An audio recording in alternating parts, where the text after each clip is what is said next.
Two strangers met at gate 47, each carrying a small suitcase and a large, quiet ache.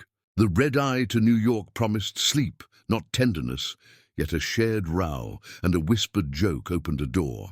Between safety lights and soft engines, they traded stories, headphones, a blanket, and faith. By sunrise, they had learned the shape of each other's courage. By landing, they understood why some journeys begin in darkness and arrive unmistakably at home. Warm hands promised more. Settle in, tap subscribe, leave a gentle like, and share this story with someone who believes night flights carry miracles. I used to measure nights by how carefully I avoided the clock. I would look anywhere else, read ingredient labels, listen for distant trains, try to convince my brain that morning existed already. That December evening, the airport glowed like a quiet aquarium. Screens pulsed blue tides. Families dozed under their coats. I held my ticket to a red eye and a thin impatience I called bravery. I was flying home to New York after a week of consultations, a suit still folded with hotel air, a heart undecided about everything that mattered. My ring finger felt curiously, stubbornly light. He sat by the window, back straight, chin thoughtful over a paperback with bent corners.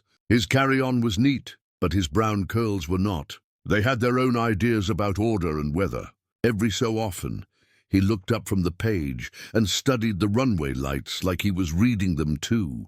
When the announcement crackled about a short delay, his hand closed around the book, not with irritation, but steadiness. We caught each other's glance. We did that delicate human math that asks, "Are you safe?" I smiled, small, and he returned it, softer than expected.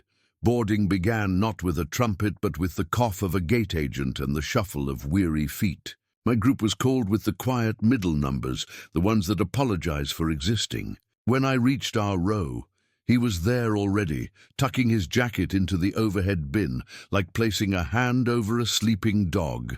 He stepped back, generous. I said, "Thank you." He said, "Of course." Our elbows negotiated the armrest like neighbors discussing garden fences, careful to be kind. He lifted my bag easily, and I pretended it was nothing at all, but noticed.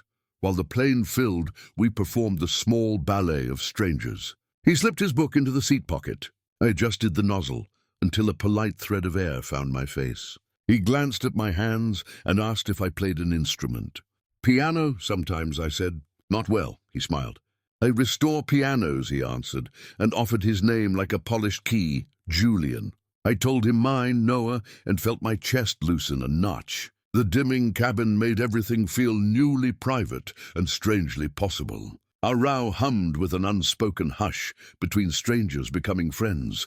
The engines gathered their patience and power, and we pressed back as the runway untied its long ribbon. "You fly often?" he asked, voice barely above the air. "Enough to know the pattern," I said. "Enough to forget that gravity is only a habit." He laughed. A bright coin dropped into a well. His hand hovered near the armrest, undecided. "I'm okay with taking off," he confessed. "It is the idea of being held up that bothers me." I said, "Planes know how to cradle doubts." He nodded. Outside, neighborhoods shrank kindly, lights knitting constellations we could understand together. As the seatbelt sign blinked off, the cabin softened into an improvised village. A crying baby settled. A laptop closed. He reached into his bag, retrieved a small splitter, and asked if I would share a soundtrack. We traded one earbud each, a treaty. The first song was piano, scarcely louder than breathing. It felt like walking through an old house with pockets full of keys. When the melody turned hopeful, we smiled without looking, a way of saying yes without crowding the moment we were gently building. It was intimacy, friendly and cautious, like shared shelter during weather. The first tremor arrived like a suggestion, not a threat. The seat backs rattled softly. Someone laughed, too bright. Julian's eyes found mine and lingered. We did not talk. We let the instruments do their quiet work. Let the pilot make the careful arc that feet cannot imagine. Another bump, a little larger. My hand sat open on the armrest, palm up. It felt like leaving a porch light on. He placed his fingers there, light as a thank you, then firmer, and the air steadied inside us. Outside, the wing flexed, faithful, like a practiced swimmer crossing dark water. I had not meant to tell a stranger about the winter I had been ranking my losses, but his hand in mine loosened the lid I kept upon everything. My partner left in October. We had a careful life arranged by habits and calendars, and then the calendar ran out. He said he needed to be braver than we were together. I smiled as politely as possible and carried our framed photos up 3 flights of stairs alone. Since then, nights had been wide and sleep could not find me. Airports felt honest about departures, and I kept visiting them. Julian listened with the patience of someone who knows repair is possible. He nodded, not to interrupt, but to make room. When I finished, he told me he was flying to New York because his father's heart was scheduled for a bypass at dawn. His mother made it sound plain. His body made it sound urgent. He had been restoring a small upright for a church when the call came, and he wiped his hands forever on a rag before answering. He said, "I'm afraid and grateful both together." Flights become prayers when time and distance feel heavy suddenly. After that, we relaxed into the kind of talk people imagine saving for closer friends, but trust to strangers because the night is kinder. He grew up above his mother's salon in a town where everyone waved. I grew up behind a grocery, among oranges and stories my grandmother told in the checkout line. He learned listening from customers getting hair washed. I learned sorting by expiration dates and smiles. We laughed, quietly, at how ordinary skills become survival tools, how they make us patient in narrow aisles. Airplanes are simply long aisles, where patience becomes its purpose at last. The flight attendant came down the aisle like a practiced aunt carrying choices. We each took water. I offered a small bag of ginger candies I kept for motion and temper. He offered almonds, dry and comforting. We traded, and we laughed at the little thrift store meal we were making. He said, "My mother swears by lemon drops during storms." I said, "My grandmother swore by stories." Maybe they are the same medicine, just different flavors. He nodded, placed 1 ginger candy slowly on his tongue, and breathed. The cabin smelled briefly of spice and patient sweetness between us. We tried to sleep, the way adults pretend to sleep when a child is watching. I folded my jacket like advice and tucked it behind my neck. He lowered his shade and turned toward me with the innocent trust of someone who believes in sturdy things. Somewhere over a state full of rivers, my head tipped and found his shoulder. I woke embarrassed to move away. He shook his head slowly, like saying, "It is fine, stay." I felt accepted and quiet, more human than I had in months. The engines hummed lullabies that knew our names that night together.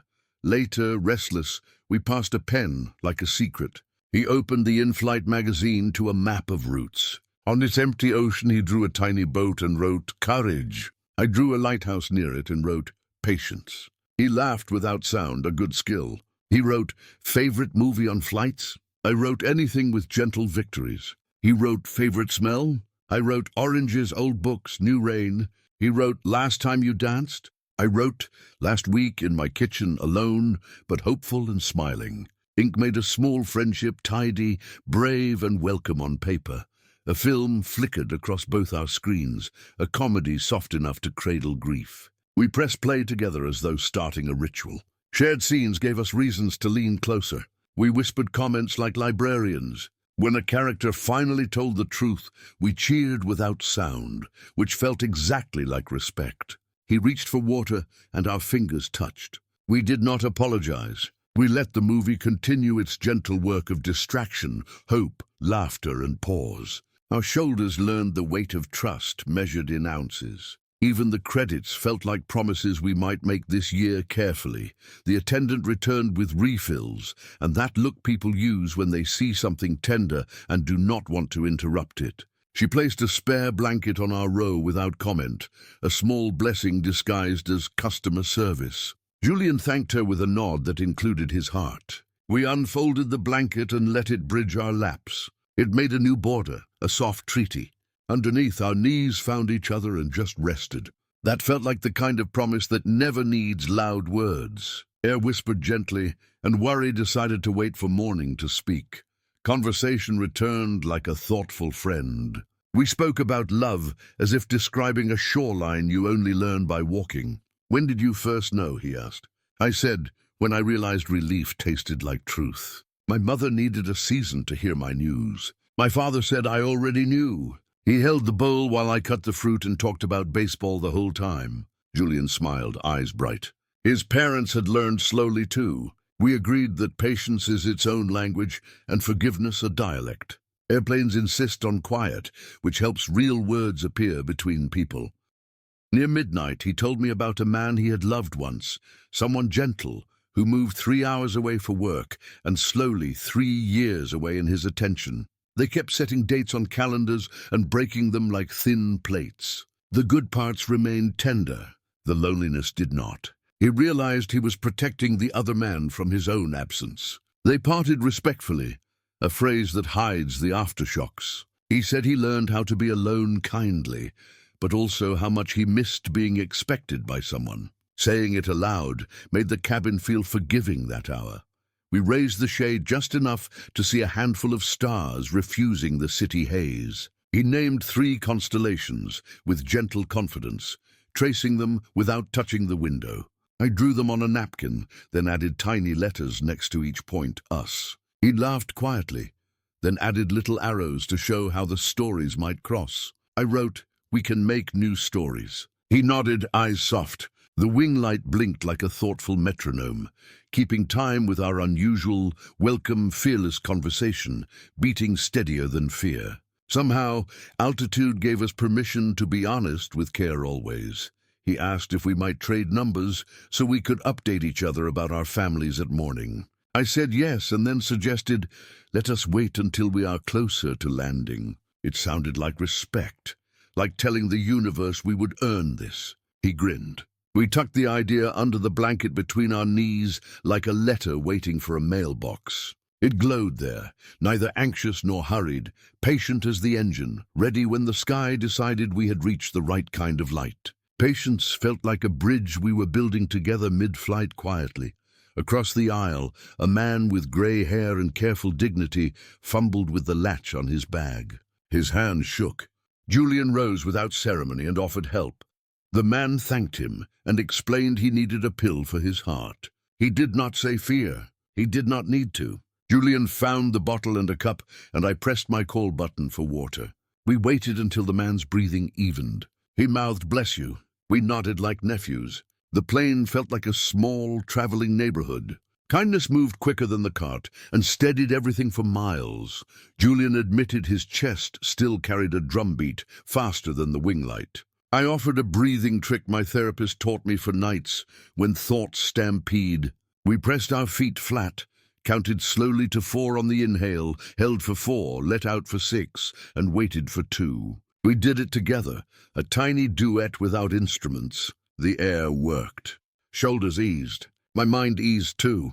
He said, "I might borrow that when the surgeon explains everything." I said, "Please do, and add a prayer if it helps." We agreed. Help is welcome in any faithful shape tonight. Our conversation found its way toward what we wanted from love, now that we knew more than we did at 20. He said, "Someone who shows up without ceremony." I said, "Someone who likes quiet breakfasts and knows the art of a check-in text." He added, "Someone who knows my work is careful and slow." I added, "Someone who shares the grocery list and the weather." We laughed. It sounded simple, but it felt like writing a house blueprint by listing doors, windows, and porches. We described Sunday mornings like a promise we both understood and held carefully together. Sometime after 2, the lights dimmed further, as if the airplane knew secrets were growing. I told him I was considering leaving my job. On paper, it looked worthy.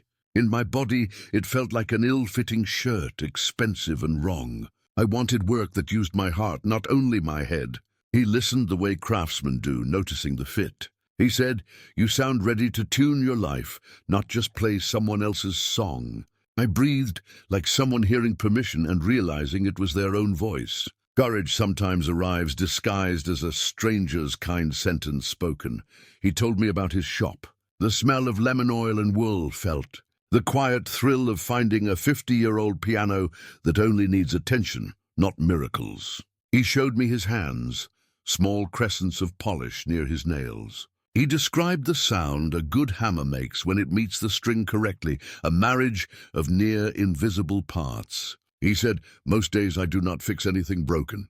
I simply remind it of what it knows." I nodded, wishing every job could be that tender. His eyes warmed, and the plane felt like his workshop briefly.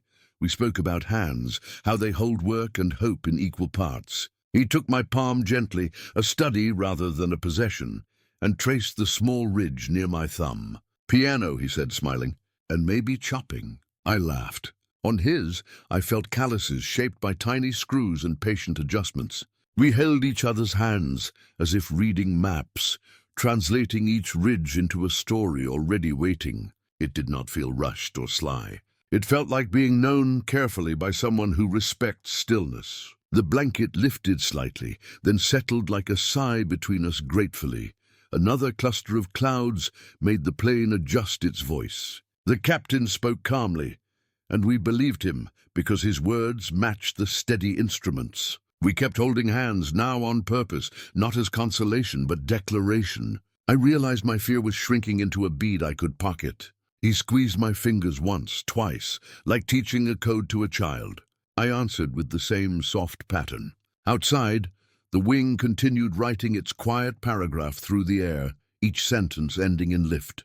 Inside, we practiced trust. Practice makes a landing before wheels ever touch the ground tenderly. Silence arrived like a good teacher who knows when to stop talking. We leaned back, eyes closed, still holding hands, and allowed the cabin to become a chapel. Breathing was a liturgy. The hum was a hymn. The small clicks of carts drifting somewhere behind us were the offering plates. I thought about how comfort never announces itself with fireworks. It sets a chair by a window and waits. It pours water. It listens. It forgives the hour. We sat there inside that sound, and it held. Even my worries napped, folded like sweaters on shelves for once without complaint. I reached for a napkin and wrote a letter. At first, it was to my future self, saying things like, "Please keep this kind of night on your desk where you can see it." Then the words turned and walked toward him. I wrote, "Julian, if we only meet during this flight, thank you for reminding me that gentleness works. If we meet again, I would like to learn your favorite walks and how you make soup." I folded it into a small square and slid it to him. My hands trembled, proud and shy at once, but hopeful anyway. He unfolded the napkin, read, and did not look up for a long minute that felt exactly the length of bravery. Then he reached into his pocket and produced a small notebook with a rubber band. He flipped to a drawing. It was the cabin, but kinder. He had drawn us as two quiet trees, growing from the same patch of earth, leaves brushing. He slid it to me. He said, "I draw to remember. I would like to remember you." My eyes answered before my mouth could. I whispered, "Me too," careful not to wake anything, but grateful deeply. The hours turned, and with them, our certainty. "We should get breakfast," he said, "if time allows." I nodded, then remembered the surgery and my train. His face softened, but did not fall. He said, 10 minutes for coffee near arrivals, if that is all the world can spare." 10 minutes can hold a lot, I agreed. We checked our itineraries like gardeners consulting weather. Everything looked narrow. Still, the plan felt like a seed tucked in soil, tiny and capable, willing to wait for new light anyway. Hope learns to travel light, especially between tight gates and hearts nearby.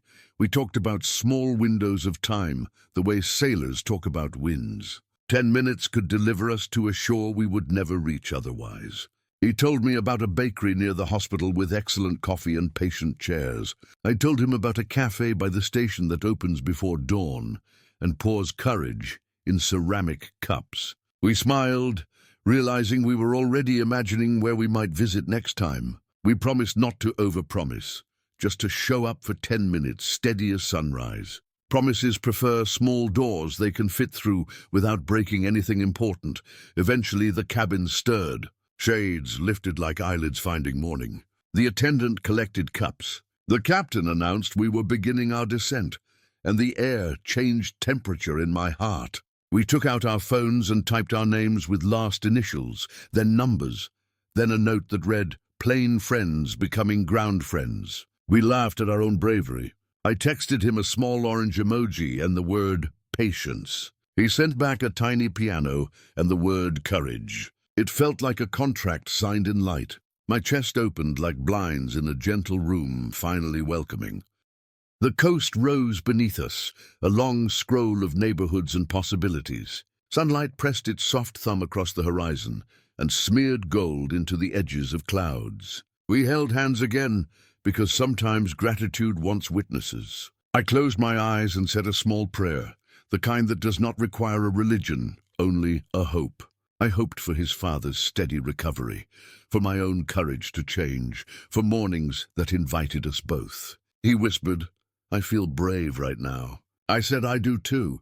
The plane agreed, or so its quiet voice sounded around us softly. Wheels kissed the runway with a tenderness I had not noticed before. Brakes sang their brief loud hymn, and then everything slowed into relief. People clapped once, scattered, and then laughed at themselves.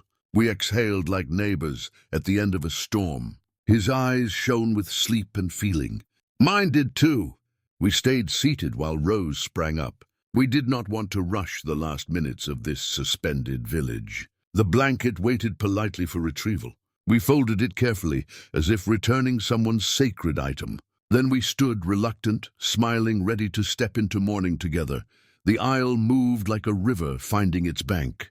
We gathered our bags, checked the overhead once more, like people who forget and forgive. We walked toward the door, heat rising from the engine in patient waves. The jet bridge was colder than expected, a reminder that outside there are drafts and decisions. We stayed close, not touching but aligned. The terminal yawned with light and announcements. We looked for coffee as if following a star. A sign promised a cafe near arrivals, and we followed with faith. Early travelers smiled, sensing good news walking beside them through morning air. The cafe smelled like bread, deciding to be brave. We found a corner near a plant that had made peace with fluorescent light. 10 minutes became 30, because time behaves for tenderness. We did not plan a life. We planned a morning. He would go to the hospital as soon as visiting hours opened. I would ride the subway to my apartment, shower, write down everything I remembered, and meet him at the lobby with tea if he texted. He smiled like someone recognizing a familiar, welcome rhythm returning. My heart answered, steady, yes, like a metronome, finding friends again.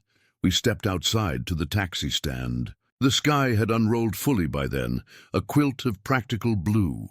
We hugged, an embrace that made time behave again, and he kissed my cheek with deliberate care that felt like a vow. He went to the hospital. I went home and changed into jeans that remembered my real life. His text arrived, here, later another. Surgery began. Hours passed. Then he is in recovery. Relief knocked the air from my chest. I gathered tea and walked to the lobby. He met me smiling, eyes bright with careful joy and gratitude glowing.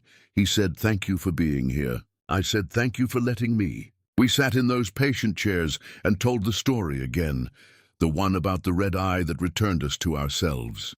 By landing, we already knew.